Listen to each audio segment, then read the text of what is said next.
Hey guys, have you ever been told you sound like you're reading? You may have heard general advice like read as much as possible to fix this and you'll improve.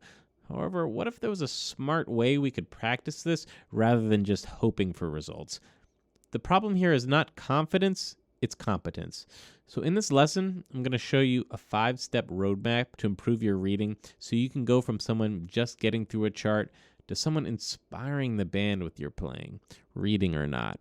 So I learned this the hard way when I was in Temple University's big band, and I would often get kicked off the drums and told it sounded like I was reading. And in that time, I analyzed what I was doing when I was invited to stay on the drums and what I wasn't doing when I got kicked off. And I broke it down into a 5-step checklist to ensure quality playing that inspires confidence in the band in any reading situation. So before we even touch the drums, we're going to want to analyze the chart using these steps, and we are going to go in order of importance from the big picture of the chart down to the granular details if we have time.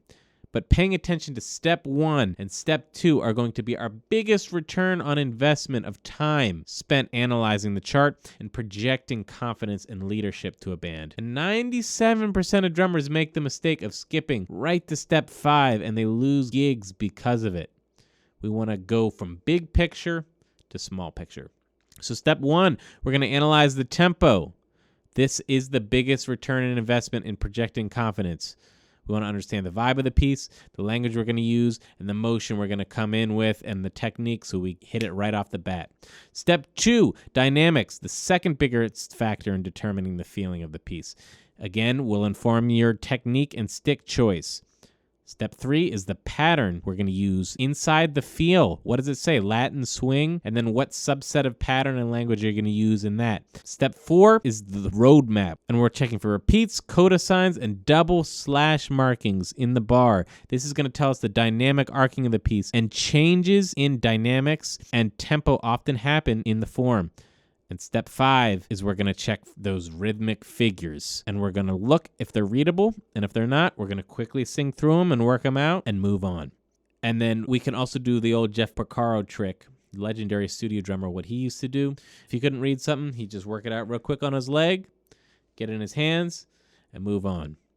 So we're going from big picture to small picture here, guys. Step 1, we're going to look at the tempo. There's no tempo marked on here, but it says medium swing, so we know that's somewhere between 100 and 120. We can see that the dynamic level is forte, so that tells us right off the bat that we have a large intro section.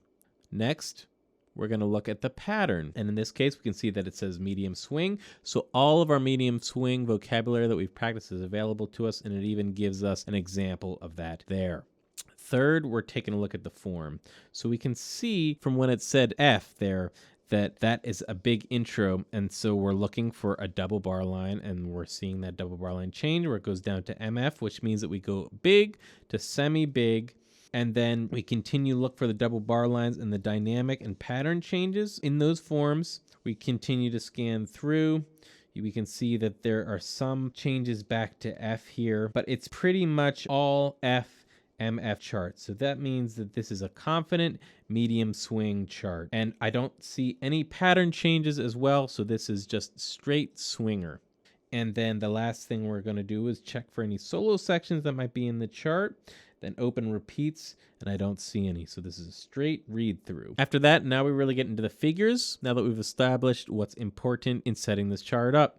And we're scanning, and I'm seeing this motif happen a lot in here. And it goes bop, bop, bop, bop, bop.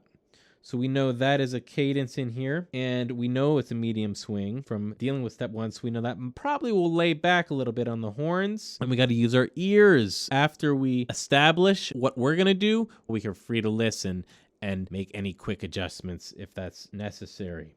So no patterns in this that are super complicated, pretty much straightforward medium swing.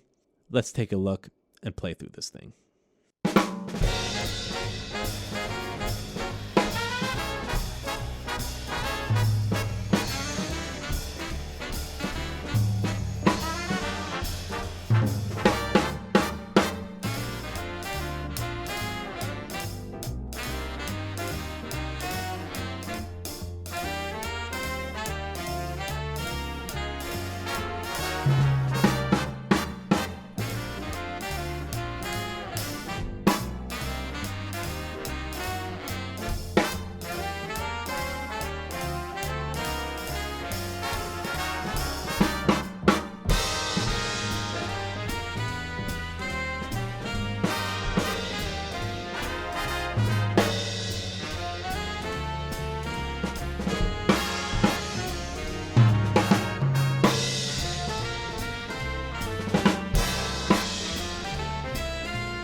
now understand how to analyze a chart in a way that will allow you to perform with confidence so that you can lead the band in any playing situation, even if prep time is limited. And you understand that chart reading is not magic or only for super experienced players. The solution is targeted attention and being able to prioritize in real time. So guys, I hope you've enjoyed this overview of effective chart reading, and I'm excited for your drumming success. This information changed my life, and it will change yours if you apply it. I know it will because it has changed mine. So again, I hope you've enjoyed this chart reading lesson. To your drumming success, Ben.